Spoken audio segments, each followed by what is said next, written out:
नमस्कार, चंडीगढ़ से आपका स्वागत है। मैं हूं आरजू। आइए सबसे पहले नजर डालते हैं कुछ अहम खबरों पर। राष्ट्रव्यापी टीकाकरण अभियान के तहत देश भर में अब तक लगाए जा चुके हैं 112 करोड़ से अधिक कोविड रोधी टीके।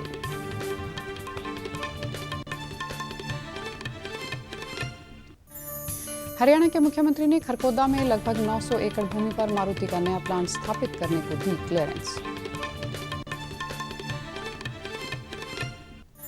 और भारत पाकिस्तान के बीच 1971 युद्ध के वीर शहीदों को दी गई श्रद्धांजलि।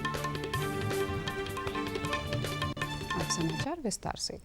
राष्ट्रीय कोविड टीकाकरण अभियान के तहत देश में अब तक 112 करोड़ से अधिक कोविड रोधी टीके लगाए जा चुके हैं। पिछले 24 घंटे में 57,43,000 से अधिक लोगों का टीकाकरण किया गया।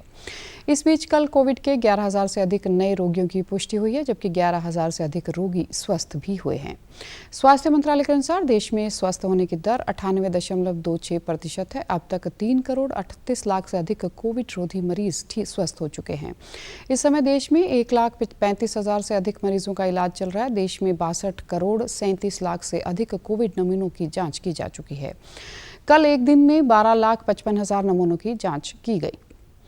भारतीय अंतर्राष्ट्रीय व्यापार मेला आज से नई दिल्ली के प्रगति मैदान में शुरू हो गया है। इस वर्ष का व्यापार मेला आत्मनिर्भरता भारत पर केंद्रित होगा और 27 नवंबर तक चलेगा। मेले में बिहार साझेदार राज्य है, जबकि उत्तर प्रदेश और झारखंड प्रमुख राज्य होंगे। यह व्यापार मेला सभी कोविड नियमों का पालन करते हुए सुरक्षित वातावरण में आयोजित किया जाएगा। व्यापार मेले के पहले 5 दिन विशेष रूप से व्यावसायिक दिनों के लिए आरक्षित रखे गए हैं। वहीं आम लोगों के लिए यह 19 नवंबर से खुलेगा। मेले का समय सुबह 9:30 बजे से शाम 7:30 बजे तक रहेगा। व्यापार मेले में प्रवेश के लिए टिकट दिल्ली मेट्रो के 65 स्टेशनों से खरीदे जा सकते हैं। भारत और विदेश के 1,500 से अधिक संगठन मेले में अपने उत्पादों और सेवाओं का प्रदर्शन करेंगे। आज देश के प्रथम प्रधानमंत्री पंडित जवाहरलाल नेहरू की जयंती है। यह दिन बाल दिवस के रूप में भी मनाया जाता है। उपराष्ट्रपति एम वेंकैया नायडू ने आज पूर्व प्रधानमंत्री पंडित जवाहरलाल नेहरू को उनकी जयंती पर श्रद्धांजलि दी। उन्होंने कहा कि पंडित नेहरू को आधुनिक भारत के निर्माण में उनके योगदान के लिए हमेशा याद किया जाएगा। प्रधानमंत्री नरेंद्र मोदी ने नेहरू जयंती पर उन्हें श्रद्धांजलि अर्पित की है।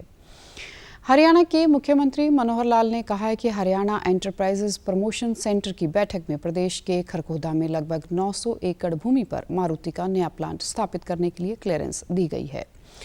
उन्होंने कहा कि इससे मारुति की क्षमता उत्पादन और बढ़ेगी, जिससे प्रदेश में ऑटोमोबाइल सेक्टर को बढ़ावा मिलेगा। गुरुग्राम में हरियाणा एंटरप्राइजेज प्रमोशन सेंटर की बैठक की अध्यक्षता करने उपरांत मीडिया प्रतिनिधियों से बातचीत कर रहे थे। प्रदेश के छोटे बड़े निवेशकों के साथ समय समय पर यह बैठक आयोजित की जाती है, ताकि उनसे बातचीत करते हुए उनकी मांग व पॉलिसी के अनुसार उन्हें छूट दी जा सके। इस आयोजित बैठक में ऐसे 2 बड़े उद्योगों मारुति तथा ग्रासिम पेंट्स के साथ बातचीत करते हुए उन्हें पॉलिसी के अनुसार मंजूरी दी गई है।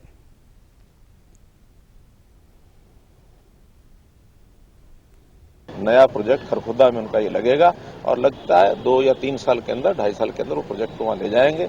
जो उनकी प्रोडक्शन यहाँ पहले गुड़गांव और मानेसर में चल रही है, उसको और बढ़ा करके और उस प्रोडक्शन को करेंगे और एक प्रकार का मुझे ऑटो उद्योग है, ऑटोमोबाइल उद्योग है, वो और आगे बढ़ेगा। इसी प्रकार से एक दूसरा प्रोजेक्ट है ग्रासिम पेंट्स का। ग्रासिम पेंट्स की बातचीत पहले रोहतक में चल रही थी, लेकिन किन्हीं कारणों से उनको रॉ मटेरियल पानीपत में ज्यादा मिलता था और उन्होंने एक्सचेंज किया है। उस एक्सचेंज में भी कुछ शर्तें और नई जोड़ी गई हैं, जिसमें से उनको भी जो कंसेशन देने थे कुल मिला के उसको भी हमने फाइनल कर दिया है। 70 एकड़ के ऊपर वो इंडस्ट्री पेंट की वहां लगेगी। मनोहर लाल ने बताया कि मारुति द्वारा खरखोदा में लगभग 900 एकड़ जमीन पर प्लांट स्थापित करने को लेकर चल रही बातचीत को अंतिम रूप दिया गया है। कंपनी के वरिष्ठ प्रबंधन के साथ इस बारे में विस्तार से विचार विमर्श हुआ है। यदि कंपनी 45 दिनों के भीतर तय की गई पूरी राशि जमा करवा देती है तो उसे पॉलिसी अनुसार कुल राशि पर 10% की छूट दी जाएगी। इसके अलावा एक अन्य कंपनी ग्रासिम पेंट्स की है, जिसे स्थापित करने की बातचीत पहले रोहतक में चल रही थी, लेकिन किन्हीं कारणों से अब वे इस प्लांट को पानीपत में स्थापित करना चाहते हैं। इस प्लांट के एक्सचेंज में कुछ नई शर्तों को जोड़ा गया है। इस कंपनी को भी पॉलिसी अनुसार छूट दे दी गई है। यह उद्योग 70 एकड़ भूमि पर स्थापित होगा। मुख्यमंत्री ने बताया कि एक अन्य प्रोजेक्ट रेलवे के पार्ट्स बनाने का भी है, जिस पर बातचीत प्रारंभ हुई है। पंजाब के राज्यपाल और चंडीगढ़ के प्रशासक बनवारी लाल पुरोहित ने मनीमाजरा में 24 घंटे जल आपूर्ति परियोजना का नींव पत्थर रखा है। इस अवसर पर संबोधित करते हुए उन्होंने कहा कि नगर निगम का उद्देश्य शहर को रहने योग्य, स्थिरता, समानता और नवीनता के मापदंडों में सुंदर बनाना है। राज्यपाल ने कहा कि मनीमाजरा के नागरिकों को इस 24 घंटे जल आपूर्ति योजना का बहुत फायदा होगा, क्योंकि निरंतर जल आपूर्ति प्रणाली से पानी की गुणवत्ता बेहतर होगी और तीसरी मंजिल तक टैंकियों को भरने के लिए जरूरी पानी का प्रेशर बढ़िया मिलेगा। इस अवसर पर चंडीगढ़ के मेयर रविकांत शर्मा ने स्वास्थ्य, सफाई और पानी की बचत के लाभों का हवाला देते हुए कहा कि प्रोजेक्ट का मुख्य लक्ष्य रुक कर आने वाली आपूर्ति से बदलकर 24 घंटे निरंतर प्रेशर वाली आपूर्ति प्रणाली मुहैया करवाना है। तो हमने पंजाब के मुख्यमंत्री, हरियाणा के मुख्यमंत्री, उनके साथ बातचीत करके MOU साइन करके वो 29 MJD पानी हम चंडीगढ़ के लिए लेके आए, जो जिसके बिना ये 24/7 जो संभव नहीं हो सकता था।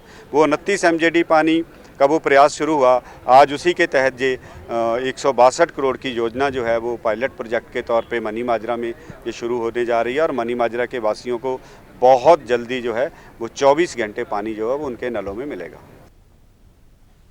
रविकांत शर्मा ने कहा कि इस प्रोजेक्ट में किए जाने वाले मुख्य कार्यों में क्षेत्र में पानी के दबाव को सुधारने के लिए नए वाटर वर्क्स शामिल करना है।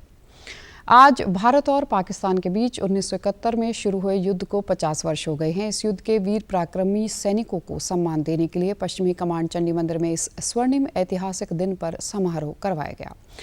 युद्ध स्मारक वीर स्मृति पर फूल मालाएं अर्पित करके वीर शहीदों को याद किया गया। इस समारोह में उस समय के सैनिक अफसर शामिल हुए। पश्चिमी कमांड से सेवानिवृत्त जनरल SR घोष ने फूल मालाएं अर्पित करने के बाद इस युद्ध के संबंध में पत्रकारों से बातचीत की। उन्होंने सैनिकों के जज्बे को याद करते हुए उन्हें सलाम व नमन किया।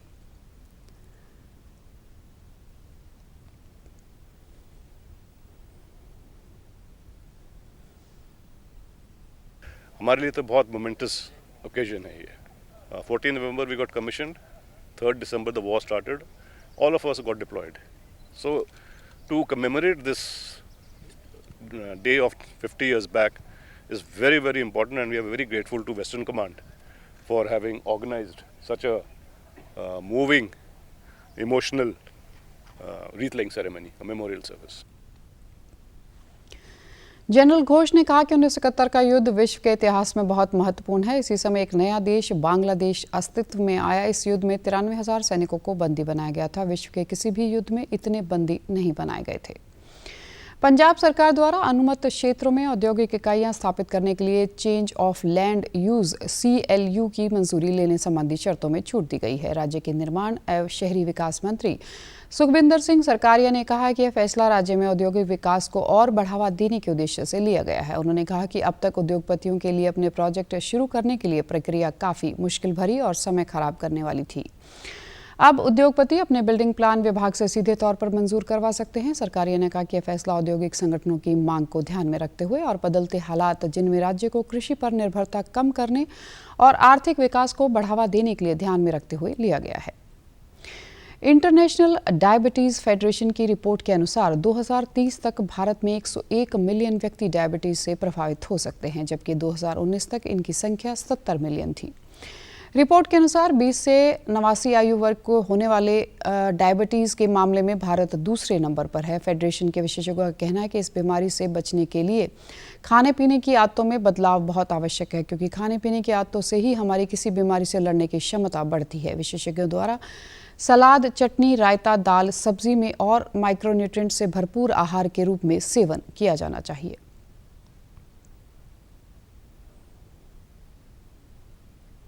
चिल्ड्रंस डे भी है और वर्ल्ड डायबिटीज़ डे भी है। इस तरह की चीज़ों को अगर हम अपनी डाइट में डालते हैं, हम अपने बच्चों को बहुत सी इस तरह की बीमारियों से बचाया जा सकता है और हम अपनी हेल्थ को भी अच्छा करेंगे। Green leafy vegetables World Health Organization भी यही कहता है, हमारे देश का ICMR मिनिस्ट्री ऑफ हेल्थ के तहत वो भी यही कहते हैं और नेशनल इंस्टीट्यूट ऑफ न्यूट्रिशन भी यही कहता है 50% जो हमारी प्लेट है वो हरी सब्जियों और फल फ्रूट से होनी चाहिए। आज की डेट में क्या हो रहा है, सीरियल्स के ऊपर ज़्यादा जोर है, ऑयल के ऊपर ज़्यादा जोर है, तभी हम ज़्यादातर आप देखेंगे 60 से 70% हमारे नॉर्थ इंडिया में लोग सेंट्रली ओबीज़ है। इस तरह की चीज़ों को कम करके हम हरी सब्जियों को ऐड करेंगे, हम डायबिटीज़ से बच सकते हैं। फेडरेशन के माहिरों ने बताया कि डायबिटीज़ के मरीजों को कई तरह के परहेज करने आवश्यक हो जाते हैं, क्योंकि इस बीमारी से शरीर के और अंगों पर असर पड़ता है। मरीजों को समय समय पर अपनी आंखें, दिल, हड्डियों तथा पैर संबंधी जांच करवानी पड़ती है। अब खबरें फटाफट। राष्ट्रपति द्वारा 12 खिलाड़ियों को सर्वोच्च खेल सम्मान मेजर ध्यानचंद खेल रत्न पुरस्कार से किया गया सम्मानित। इनमें हॉकी खिलाड़ी मनप्रीत सिंह, एथलीट नीरज चोपड़ा, पहलवान रवि कुमार, सज्जन सिंह और दविंदर सिंह गर्जा शामिल हैं। इस बार की मौलाना अब्दुल कलाम आज़ाद ट्रॉफी मौका मिली पंजाब यूनिवर्सिटी को। दिल्ली में अब बढ़ रहे हवा प्रदूषण के मद्देनजर सुप्रीम कोर्ट ने वाहन, पटाखे और उद्योगों द्वारा फैलाए जा रहे प्रदूषण पर नियंत्रण करने के लिए दिशा निर्देश दिए। दिल्ली में 2 दिन का लॉकडाउन लगाने का दिया सुझाव, केंद्र से जवाब देने को कहा। कोरोना वायरस का खतरा भी टला नहीं है, इसलिए सभी से निवेदन है कि बाहर जाने के समय मास्क जरूर पहनें, सामाजिक दूरी बनाए रखें, बार बार अपने हाथ साबुन से धोएं और सैनिटाइजर का इस्तेमाल करें।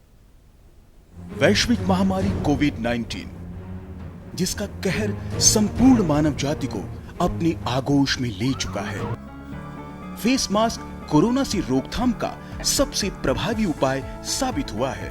विश्व स्वास्थ्य संगठन और विशेषज्ञों की शोध का भी यही निष्कर्ष है कि मास्क से मुंह और नाक को अच्छी तरह ढककर कोरोना संक्रमण को कम किया जा सकता है। कोरोना संक्रमण से बचाव के लिए मास्क पहनने के साथ ही जरूरी है मास्क को सही तरीके से पहनना। बहुत से लोग मास्क से नाक और मुंह को सही तरीके से नहीं ढकते हैं, जिससे संक्रमण का खतरा बना रहता है। बिना मास्क या फेस कवर के घर से बाहर निकलने की अभी कल्पना करना भी सही नहीं है। Mask up India.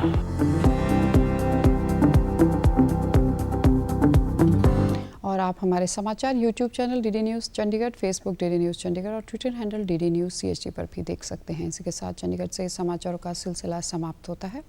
अब मैं स्टूडियो से बाहर जा रही हूं तो मैं अपना मास्क पहन रही हूं। आप भी घर से बाहर निकलें तो मास्क ज़रूर पहनें। नमस्कार।